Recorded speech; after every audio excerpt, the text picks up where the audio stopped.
महाराष्ट्र की दौरा कर रहे हैं। महाराष्ट्र में हम जो नॉन पॉलिटिकल एक्टिविस्ट है, जो पुरोगामी कार्यकर्ता है, जो संविधान प्रेमी कार्यकर्ता है, उनको मिल रहे हैं, उनकी बातचीत करके जो प्रश्न हैं उनके सामने वो समझ लेकर वो चर्चा करते हैं। तो इसमें पूरे महाराष्ट्र में घूमते घूमते हमको एक समझ में आया कि बेरोज़गारी का बहुत बड़ा सवाल इधर पैदा है महाराष्ट्र में, किसान लोगों का बहुत बड़ा सवाल है, महिलाओं का सवाल है और आदिवासी के भी कुछ सवाल है।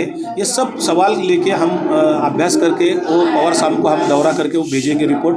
और महाराष्ट्र शासन इधर जो काम कर रही है वो फेल हो गई है, किधर भी कायदा व सुव्यवस्था नहीं है। महाराष्ट्र क्राइम में देश में नंबर 1 रहा है। ये फडणवीस की महाराष्ट्र को देन है, बीजेपी की देन है।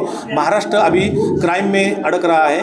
बहुत जगह जातिवाद बढ़ रहा है महाराष्ट्र में, जैसे कि मराठा ओबीसी, ये गवर्नमेंट ने, सरकार ने, महायुति के सरकार ने ही रचा है। वो मराठा लोगों को बताया कि ओबीसी तुम्हारा शत्रु है और मराठा को बताया कि ओबीसी तुम्हारा शत्रु है और ओबीसी को बताया कि मराठा तुम्हारा शत्रु है। ऐसा करके वो महायुति सरकार ने ही ये तेड़ बनाया है। ये मराठवाड़ा में जो है और महाराष्ट्र में मुस्लिम समाज जो है महाविकास आघाड़ी से अभी नाराज चल रहा है, क्योंकि एमएलसी का चुनाव हुआ, लोकसभा का चुनाव हुआ, इसमें एक भी उम्मीदवार मुस्लिम नहीं दिया गया। नहीं, ऐसा कुछ नहीं है। आप देखेंगे 20, 25, 50 बरस का अगर हुसैन दलवाई से लेकर ख्वाजा बेग तक और बाबा जानी दुर्रानी तक सबको अगर देखेंगे तो किसी ना किसी को एमएलसी मिली है, कोई मंत्री पद मिला है, कोई राज्यसभा मिली है।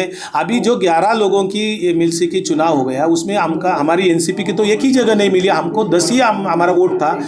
आगे जो हो गए, आगे के इलेक्शन में सबको सब जहाँ लोग लड़ने वाले उधर मिलेगा। मुस्लिम समाज का आरक्षण का मुद्दा भी हम उठा रहे हैं।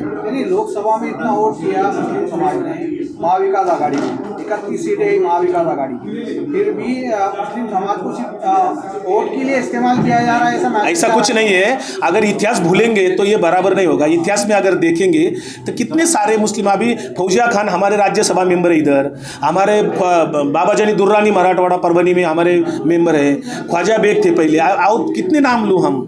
हमारे नहीं मिलेगा ना, क्यों नहीं मिलेगा, सबको न्याय मिलेगा। हमारी पार्टी जो है शरद पवार साहब सबको साथ लेने वाली पार्टी है, सर्वधर्म समभाव बोलने वाली पार्टी है, करने वाली पार्टी है। सर, प्रकाश अंबेडकर साहब पूरे महाराष्ट्र का दौरा कर रहे हैं, आज औरंगाबाद में है, ओबीसी बचाओ, उस पर आप क्या कहेंगे? प्रकाश अंबेडकर साहब जो ओबीसी बचाओ आंदोलन करके सभा ले रहे जगह जगह, वो तो सब जातिवाद बढ़ाने वाला वो काम कर रहे हैं। वो बीजेपी की भाषा बोल के ये काम कर रहे हैं, ऐसे हमको लगता है। क्योंकि ओबीसी के खिलाफ मराठा और मराठा के खिलाफ ओबीसी, ये तेड़ बढ़ा के बीजेपी ये इधर समाज का बंटवारा कर रही है और प्रकाश अंबेडकर उनकी भाषा बोल रहे हैं।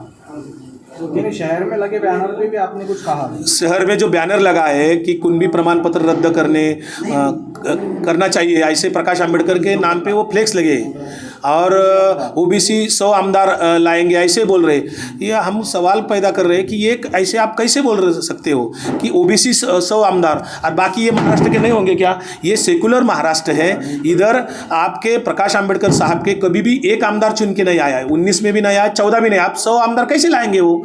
और दूसरा है कि जो कुंभी प्रमाण पत्र जिन लोगों को मिला है महाराष्ट्र में गेली वर्षों से मिल रहा है, वो कुंभी प्रमाण पत्र जो मिल रहा है वो संवैधानिक तरह से है, कायदेशी तरह, वो कैसे रद्द कर सकते हो? आरोप ये भी लगाया आपने कि वंचित बहुजन आघाड़ी के जो सर्वेसर्वा है प्रकाश अंबेडकर, ये बीजेपी के इशारे पे काम करते हैं। ये जनता बोल रही है, हम नहीं बोल रहे। विधानसभा इलेक्शन में मुसलमानों की मांग है कि आपकी जो आघाड़ी है उसमें 38 सीटें देना चाहिए, तभी जो भी 38 सीटें देंगे हम उसको वोट देंगे।